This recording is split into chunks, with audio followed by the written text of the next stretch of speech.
வணக்கம். இந்திய நேரப்படி மாலை 6 மணி விரைவுச் செய்திகள். முதலமைச்சர் மு.க.ஸ்டாலின் திருப்பூர் மாவட்டம் உடுமலைப்பேட்டையில் 949 கோடி ரூபாய் மதிப்பீட்டில் முடிவுற்ற பணிகளை திறந்து வைத்து 182 கோடி ரூபாய் மதிப்பீட்டிலான 35 புதிய திட்டப் பணிகளுக்கு அடிக்கல் நாட்டியுள்ளார். 295 கோடி ரூபாய் மதிப்பிலான அரசு நலத்திட்ட உதவிகளையும் பயனாளிகளுக்கும் வழங்கியுள்ளார். பரப்பிக்குளம் ஆழியாறு பாசன திட்டம் தொடங்க காரணமாக அமைந்த பெருந்தலைவர் காமராஜர், முன்னாள் அமைச்சர் சுப்பிரமணியம், பழனிசாமி, பொள்ளாச்சி மகாலிங்கம் ஆகியோரின் உருவ சிலைகளையும் இந்த திட்டப்பணியின் போது ஏற்பட்ட விபத்தில் உயிரிழந்தவர்களை நன்றியோடு நினைவு கூறும் நினைவு மண்டபத்தையும் பொள்ளாச்சியில் திறந்து வைத்துள்ளார். தேர்தல் ஆணையத்துக்கு மனு அளிக்க செல்ல முயன்ற எதிர்க்கட்சி நாடாளுமன்ற உறுப்பினர்களை கைது செய்து வாகனத்தில் ஏற்றிய காவல்துறையினர் அவர்களை பார்லிமென்ட் தெரு காவல் நிலையத்திற்கு கொண்டு வந்தனர். இதனால் அங்கு ஏராளமானோர் குவிந்தனர். பாதுகாப்பிற்காக அங்கு காவல் படையினரும் குவிக்கப்பட்டனர். அப்போது வாக்குவாதத்தில் ஈடுபட்டவர்களை காவல்துறையினர் தடுத்து திருப்பி அனுப்பி வைத்தனர்.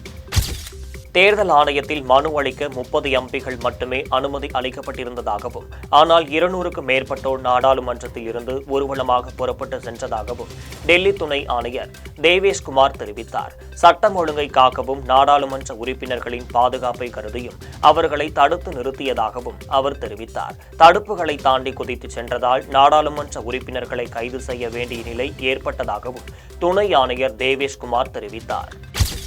நியாயமான தேர்தலை வலியுறுத்தியும் வாக்காளர் பட்டியல் முறைகேட்டிற்கு எதிர்ப்பு தெரிவித்தும் டெல்லியில் நாடாளுமன்றத்திலிருந்து தேர்தல் ஆணையம் நோக்கி ஊர்வலமாக சென்ற எதிர்க்கட்சியினரை கைது செய்ததற்கு தமிழக வெற்றிக் கழகத்தின் தலைவர் விஜய் கண்டனம் தெரிவித்துள்ளார். அவர் வெளியிட்டுள்ள அறிக்கையில், ஜனநாயகத்தின் ஆணிவேர் சுதந்திரமான நியாயமான தேர்தல்தான் என்றும் விஜய் குறிப்பிட்டுள்ளார். அனைவருக்கும் நம்பிக்கை ஏற்படும் வகையில், ஜனநாயகத்தை காக்கும் வகையில் சுதந்திரமான நியாயமான முறையில் தேர்தல் நடைபெறுவதை உறுதி செய்ய வேண்டும் என்று விஜய் கேட்டுக் கொண்டுள்ளார். உத்தரப்பிரதேசத்தின் பத்தேபூர் அபு நகரில் கோவிலை சமாதியாக்கி உள்ளதாக கூறி பஜ்ரங் தள அமைப்பினர் அங்கு சென்று வழிபாடு நடத்த முற்பட்டனர். அங்கு பாதுகாப்பிற்கு நின்ற காவல் படையினர் அவர்களை வெளியேற்றினர். இதையடுத்து அங்கு பாதுகாப்பு பலப்படுத்தப்பட்டுள்ளது.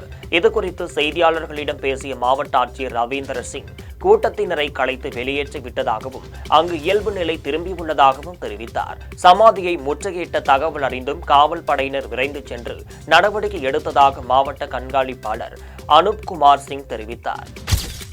தென்காசி மாவட்டம் செங்கோட்டையில் ரோட்டரி கிளப் சார்பில் உலக தாய்ப்பால் வார விழா நடைபெற்றது. செங்கோட்டை ரோட்டரி கிளப் சார்பில் தாய்ப்பால் வார விழாவும் கர்ப்பிணி பெண்களுக்கு ஊட்டச்சத்து பெட்டகம் வழங்கும் நிகழ்ச்சியும் நடைபெற்றன. இதில் கலந்து கொண்டு பேசியவர்கள் தாய்ப்பால் கொடுப்பதால் ஏற்படும் நன்மைகளை விளக்கினர். இந்த நிகழ்ச்சியில் சுலைமான், பால்ராஜ், ஸ்டாலின் ஜகவர், ராமகிருஷ்ணன், திருமலை குமார் ஆகியோர் கலந்து கொண்டனர். தஞ்சாவூர் மாவட்டம் பாபநாசம் மதகரம் பொதுத்தேரு காமாட்சியம்மன் கோவிலில் பால்குட திருவிழா நடைபெற்றது. பொய்கை ஆற்றங்கரையிலிருந்து திரளான பக்தர்கள் பால்குடம் எடுத்து முக்கிய வீதிகள் வழியாக மேல தாளத்துடன் ஊர்வலமாக வந்தனர். கோவிலில் காமாட்சி அம்மனுக்கும் பாலாபிஷேகம் செய்து தீபார்த்தனை காட்டப்பட்டது. அதன் பின்னர் விழாவில் கலந்து கொண்ட அனைவருக்கும் பிரசாதம் வழங்கப்பட்டது. கோவை என்ஜிஓ காலனி சக்தி பாலநாகாமன் கோவிலில் அம்மனுக்கு சிறப்பு அபிஷேகங்கள் செய்து பூஜைகள் நடைபெற்றன. இதில் ஏராளமான பக்தர்கள் கலந்து கொண்டு அம்மனை வழிபட்டனர். விழாவின் ஒரு பகுதியாக வரம் தர வருகிறாள் மகாலட்சுமி என்னும் தலைப்பில் சின்மயா மிஷன், பிரம்மச்சாரி கிருஷ்ணன், சயத்யா குழுவினர் சார்பாக ஆன்மீக பஜனையும் பக்தி இன்னிசையும் கச்சேரியும் நடைபெற்றன. சென்னை பூவிருந்தவள்ளியில் அப்துல் கலாம் ட்ரீம் ட்ரஸ்ட் சார்பில் ஏழை எளிய மாணவிகளுக்கு இலவசமாக அழகு கலை பயிற்சி அளிக்க ஏற்பாடு செய்யப்பட்டுள்ளது. இதன் தொடக்க விழா இயக்குநர் உதயகுமார் தலைமையில் நடைபெற்றது. இதில் 100க்கும் மேற்பட்ட கல்லூரி மாணவிகள், இளம் பெண்கள் கலந்து கொண்டனர். அவர்களுக்கு அழகு கலை வல்லுநர்கள் பயிற்சி அளித்தனர். இதில் ஜெயா கல்லூரி முதல்வர் சசிகலா உள்ளிட்டோர் கலந்து கொண்டார். இன்று பாத்தீங்கன்னா அரசு பள்ளியில படிச்சு கல்லூரி வந்திருக்க மாணவிகளுக்கு இலவச தொழிற்பயிற்சி அப்துல் கலாம் ட்ரீம் ட்ரஸ்ட் சார்பா இன்னைக்கு கொடுத்துட்டு இருக்கோம். இந்த பயிற்சியோட நோக்கம் என்னன்னா, ஒவ்வொரு மாணவிகளுமே வந்து பாத்தீங்கன்னா தன்னுடைய சுய செலவுகளுக்கோ இல்ல அவங்களுடைய சுயமா அவங்க என்னென்னலாம் செய்யணும்னு நினைக்கிறாங்களோ, செல்ஃப் இண்டிபெண்டா இருக்கிறதுக்கு அவங்க என்னென்னலாம் முயற்சி எடுக்கிறாங்க. அதுல மாணவிகளுக்கு ரொம்ப பிடிச்ச விஷயமான இந்த பியூட்டி கேர் டெக்னாலஜி, இந்த கோர்ஸோடைய இன்ட்ரோடக்ஷன் as well as அந்த பத்தியான கோர்ஸ் முழு தகவல்களும் இன்னைக்கு இந்த கல்லூரியில் வந்து கொடுத்துருக்குறோம். ஸோ மாணவிகளுக்கு ரொம்ப ஒரு பலனுள்ள செய்தியாக இருந்தது. இங்கே வந்து பார்க்குற நிறைய மாணவிகள் வந்து இந்த பியூட்டி கேர் டெக்னாலஜியை அவங்களும் பயன்படுத்திக்கணும். அதே டைமில் இதை வந்து மற்றவங்களுக்கு பயன்படுத்துகிற அந்த பண்ணி கொடுக்குற மாதிரியான அந்த நாலேஜில் ரொம்ப இன்ட்ரெஸ்டாக இருந்தாங்க. ரொம்ப ஒரு வரவேற்க தகுந்தா இருந்து இதுக்கு வாய்ப்பளித்த அனைவருக்கும் ரொம்ப நன்றி. சென்னை பூவிருந்தவல்லியில் முத்துமாரியம்மன் கோவிலில் ஆடி திருவிழாவையொட்டி பனையத்தம்மன் கோவிலில் இருந்து பால்குடம் எடுத்து ஊர்வலமாக வந்தனர். அதன் பின் அம்மனுக்கு பால் அபிஷேகம் செய்தனர். பக்தர்கள் அம்மன், பிள்ளையார், சிவன் வேடம் அணிந்து கையில் சூலாயுதம், வேல் ஏந்தியும் பக்தி பரவசத்துடன் நடனமாடியபடி கோவிலுக்கு வந்து அம்மனை வழிபட்டனர். இதில் அப்பகுதியைச் சேர்ந்த பொதுமக்கள் பங்கேற்று சாமி தரிசனம் செய்தனர். பால்குடம் எடுக்கும் நிகழ்ச்சிக்கு முன்னாள் சட்டமன்ற உறுப்பினர் அருள் அன்பரசு ஏற்பாடு செய்திருந்தார். பூவிருந்தவல்லியில் எழுந்தருளியுள்ள ஸ்ரீ முத்துமாரியம்மன் கோயில் மிகவும் பிரசித்தி பெற்ற ஒரு ஸ்தலமாகும். சுயம்புவாக சின்னதாக உருவான கோயில் இன்றைக்கு ஆலமர விருட்சமாக பெரிதாக வளர்ந்திருக்கிறது என்று சொன்னால் அது பக்தர்களின் அவர்களோட வேண்டுதலும் அவங்களோட உண்மையான கோரிக்கை நிறைவேற்றின அம்மனோட அருள் தான் என்பதை இந்த நேரத்தை தெரிவித்துக் கொள்ள கடைபடுறது. 53 ஆண்டுகளாக வெகு விமர்சையாக கொண்டாடப்பட்டு கொண்டிருக்கின்றது. அதே போல 18 ஆண்டு காலமாக எங்கள் குடும்பம் இரா அன்பரசு, மரியாதைக்குரிய எங்களை மறைந்த கமலா அன்பரசு அம்மாள், அவங்க எங்களோட குடும்பம் தான் வந்து 18 வருஷமா நாங்கள் பால் குடம் எடுக்கிறோம். கரோனா காலத்தில் கூட இந்த பால் குடத்தை நாங்கள் நிறுத்தலை. அப்போ ஊரில் மட்டும் போலீஸ் பர்மிஷன் கிடைக்கல. ஆனால் கார்லேயே நாங்கள் எடுத்துகிட்டு வந்து அந்த பால் அபிஷேகம் பண்ணிவிட்டு ஒரு ஸ்பெஷல் பர்மிஷன் பண்ணிட்டு போனோம். இங்கே வந்து வேண்டுதல் வைத்தால் உடனே அந்த அம்மன் வந்து அருள் பாலிக்கின்றாள் என்பது ஐதீகம். போன வருஷம் ஒரு பொண்ணு வந்து கல்யாணமான திருமணமான பெண், அவங்களுக்கு ஒரு குழந்தை இல்லை அப்படின்னு வேண்டுதல் பண்ணுறாங்க. நான் பால் அபிஷேகம் பண்ணுறேன், அந்த பால் குடத்தோடு வந்து என் குழந்தைய நான் மடி மேலே போட்டு வச்சுட்டு வந்து பண்ணுறேன்னு சொல்லி வேண்டுதல் பண்ணாங்க. திருநெல்வேலி மாவட்டம் அம்பாசமுத்திரத்தில் மணிமுத்தாறு நண்பர்கள் நல அமைப்பு பொதுக்குழு கூட்டம் நடைபெற்றது. மணிமுத்தாறு அரசு மேல்நிலைப்பள்ளி முன்னாள் மாணவர்கள் ஒன்றிணைந்து மாணவர்கள் சங்கம் என செயல்பட்டு வந்தனர். இப்போது இந்த அமைப்பானது மணிமுத்தாறு நண்பர்கள் நல அமைப்பு என்னும் பெயரில் செயல்பட்டு வருகிறது. இந்த அமைப்பின் முதல் பொதுக்குழு கூட்டம் அம்பாசமுத்திரத்தில் நடைபெற்றது. இந்த கூட்டத்தில் ராஜு, பட்டு, கணேஷ், ஆனந்த், சண்முக சுந்தரம், ரமேஷ் ஆகியோர் கலந்து கொண்டனர். அதாவது இந்த விழா முதல் ஆரம்பிக்கும் போது இது ஒரு ரீயூனியனாக ஆரம்பிச்சது. இன்னைக்கு வந்து பொதுக்குழு லெவலில் வந்திருக்குது. ஒரு சாதாரண ஒரு அரசு பள்ளி மதம், இனம், மொழி இதெல்லாம் கடந்து ஆக்சுவலாக இன்றைக்கி என்ன சொல்கிறேன்னா, தென் மாவட்டங்கள்னாவே வந்து ஒரு கலவர பூமி, அந்த மாதிரி சில ஜாதி சம்பந்தப்பட்டதான் நிறைய இஷ்யூ பண்ணுறாங்க. இதுக்கு மத்தியில் இந்த வகுப்பறையில் இருக்கிற அனைத்து பொறுப்பாளர்கள், நிர்வாகிகள், அனைத்து உறுப்பினர்களும் வந்து எல்லா மதம், மொழி இதெல்லாம் கடந்து இன்றைக்கும் ஒரு நட்புறவுகளாக நாங்கள் வாழ்ந்துட்டு இருக்கோம். இதுக்கு வந்து ஒரு முன்னுதாரணம், தென் மாவட்டங்களில் கலவரம் சொல்றது ஒரு முன்னுதாரணமாக இன்றைக்கி வந்து எங்களோட அமைப்பு செயல்பட்டு இருக்கு. சாதாரண ஒரு ரீயூனியன் ஆரம்பித்தது வந்து கிட்டத்தட்ட வந்து 4 தலைமுறையை கடந்து வந்திருக்குது. இது வந்து 1-2 இல்லை 4 தலைமுறையை கடந்து வந்திருக்குது. சாதாரண அரசு பள்ளி இன்றைக்கி நிறைய ப்ரைவேட் ஸ்கூலில் போய் லட்சக்கணக்கான செலவு பண்ணி நிறைய படித்து அப்போ கூட பெரிய லெவல் வர முடியல.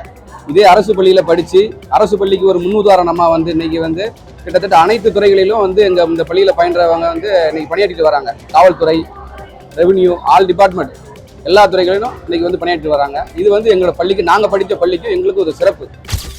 கோவை மாவட்டம் மேற்கு தொடர்ச்சி மலை அடிவார பகுதியில் யானை உள்ளிட்ட வனவிலங்குகள் அவ்வப்போது ஊருக்குள் சுற்றித் திரிகின்றனர். இந்த நிலையில் கோவை அறிவொளி நகரில் அதிகாலையில் காட்டு யானைகள் கூட்டம் உலா வந்துள்ளது. அப்போது ரேஷன் கடையின் சட்டரை உடைத்து உள்ளே இருந்த மூட்டைகளை இழுத்து அரிசி, பருப்பு ஆகியவற்றை தின்று சேதப்படுத்தியுள்ளனர். இதுகுறித்து தகவல் அறிந்து வந்த மதுகரை வனத்துறையினர் நீண்ட நேரம் போராடி யானைகளை காட்டு பகுதிக்குள் விரட்டினர். இதனால் அப்பகுதியில் சிறிது நேரம் பரபரப்பு ஏற்பட்டது.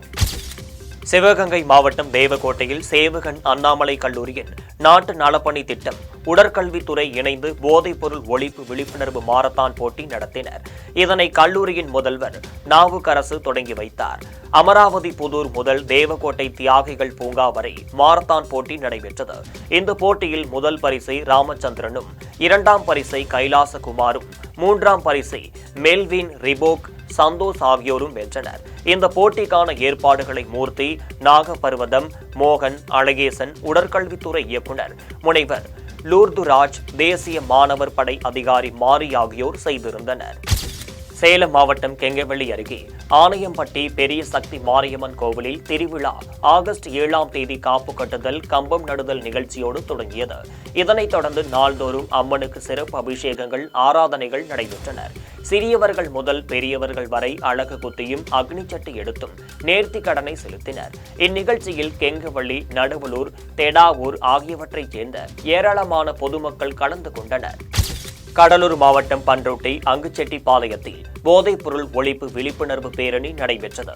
இதில் தனியார் பாலிடெக்னிக் கல்லூரி மாணவர்கள் பங்கேற்றனர். பண்ருட்டி லிங்க் ரோடு ரவுண்டானா அருகிலிருந்து புறப்பட்ட பேரணியை காவல் கண்காணிப்பாளர் ராஜா கொடியசைத்து தொடங்கி வைத்தார். போதை ஒழிப்பு விழிப்புணர்வு பதாகைகளை கையில் ஏந்தி மாணவர்கள் முழக்கமிட்டனர். இதில் நகரமன்ற தலைவர் ராஜேந்திரன், போக்குவரத்து காவல் உதவி ஆய்வாளர் முரளி, சண்முகவள்ளி, பழனி, கல்லூரி ஆசிரியர்கள், மாணவர்கள் பங்கேற்றனர்.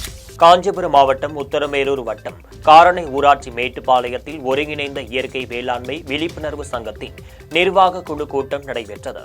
மாவட்ட தலைவர் ஏழுமலை தலைமையில் நடைபெற்ற கூட்டத்தில் நெல், காய்கறி பயிர், பழ வகைகள், கீரைகள் உள்ளிட்ட அனைத்து உணவுப் பொருட்களையும் விவசாயிகளிடம் இருந்து அரசை நேரடியாக கொள்முதல் செய்ய வேண்டும் என்று கோரிக்கை விடுத்துள்ளனர். இதனால் இந்த கூட்டத்தில் செயலாளர் கோடீஸ்வரன், பொருளாளர் வெங்கடாச்சலம் உள்ளிட்ட இயற்கை வேளாண் விவசாயிகள் சங்க நிர்வாகிகள் ஆகியோர் பங்கேற்றனர். தமிழக துணை முதலமைச்சர் உதயநிதி தனது சமூக வலைதளத்தில் போதைப் பொருள் இல்லாத தமிழ்நாடு என்னும் மாநில அளவிலான பேருந்திரல் விழிப்புணர்வு நிகழ்ச்சியை சென்னை நந்தனம் அரசு கலை கல்லூரியில் தொடங்கி வைத்ததாக தெரிவித்துள்ளார். சிறப்பாக பணியாற்றிய காவல்துறை அலுவலர்களுக்கு தமிழ்நாடு முதலமைச்சர் காவல் சிறப்பு பதக்கங்களை வழங்கியதை குறிப்பிட்டுள்ளார். மாநில அளவில் சிறப்பாக செயல்பட்ட பள்ளி, கல்லூரி மாணவ மாணவிகளுக்கும் வெற்றி கோப்பைகளையும் சான்றிதழ்களையும் பரிசு தொகைக்கான காசோலைகளையும் வழங்கியதாகவும் தெரிவித்துள்ளார். தமிழகத்தில் இன்று விழுப்புரம், கடலூர், தஞ்சாவூர், புதுக்கோட்டை, சிவகங்கை மாவட்டங்களிலும் புதுச்சேரியிலும் ஓரிரு இடங்களில் கனமழை பெய்ய வாய்ப்புள்ளதாக சென்னை வானிலை ஆய்வு மையம் தெரிவித்துள்ளது. நாளை திருவள்ளூர், ராணிப்பேட்டை, நீலகிரி மாவட்டங்களில் ஓரிரு இடங்களில் கனமழை பெய்ய வாய்ப்புள்ளதாக குறிப்பிட்டுள்ளது. ஆகஸ்ட் 13ஆம் நாள் திருவள்ளூர், ராணிப்பேட்டை, வேலூர், திருப்பத்தூர், நீலகிரி மாவட்டங்களில் ஓரிரு இடங்களில் கனமழை பெய்ய வாய்ப்புள்ளதாக தெரிவித்துள்ளது. இன்று காலை 8:30 மணியுடன் முடிந்த 24 மணி நேரத்தில் அதிக அளவாக காரைக்காலில் 11 சென்டிமீட்டர் மழை பதிவாகியுள்ளது. சேலம் மாவட்டம் ஆத்தூர் கொத்தம்பாடி முனீஸ்வரன் கோவிலில் விநாயகர், கருப்பசாமி, சமயபுரத்து மாரியம்மன், யமதர்மன் உள்ளிட்ட பரிவார தெய்வங்கள் அமைந்துள்ளது.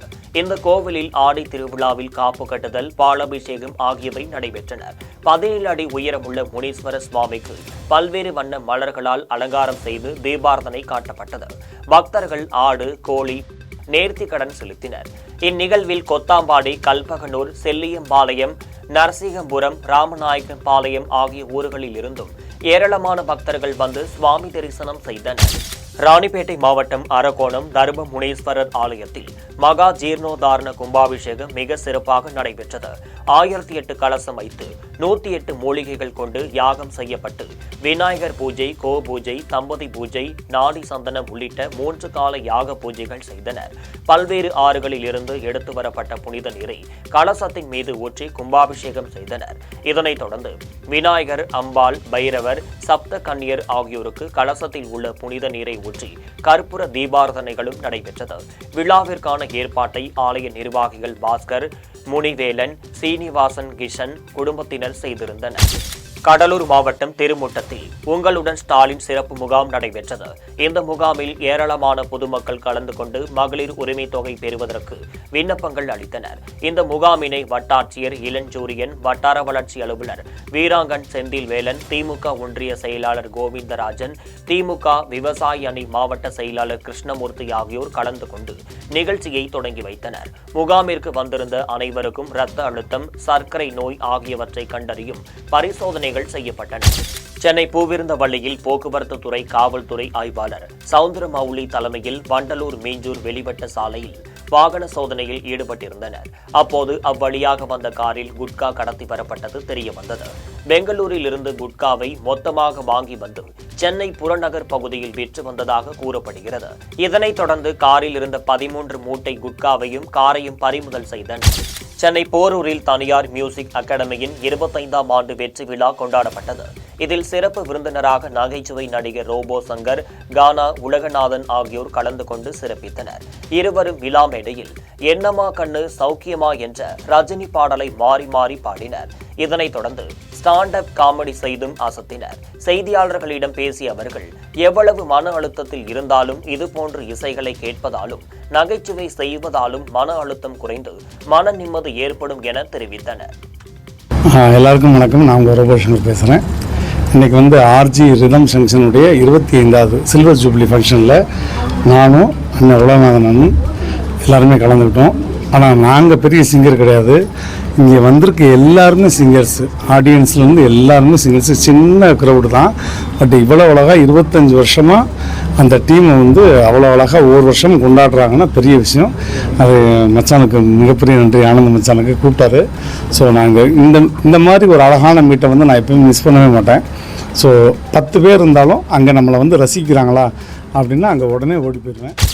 தஞ்சாவூர் மாவட்டத்தில் உள்ள 6 கோவில்களில் இருந்து சிவபெருமான் ரிஷப வாகனத்தில் எழுந்தருளி கரந்தை வடவாற்றில் ஒரு சேர எழுந்தருளினார்.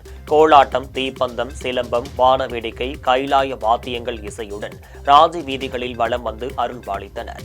இதனைத் தொடர்ந்து சீதநந்தீஸ்வரர் கோவில், நாகேஸ்வரர் கோவில், கேசவதீஸ்வரர் கோவில், நீலகண்டர் மடம், பஞ்சநதீஸ்வரர் பாபா மடம் ஆகிய 6 கோவில்களில் இருந்து சிவபெருமான் கரந்தை வடவாற்றில் ஒரு சேர எழுந்தருளினார்.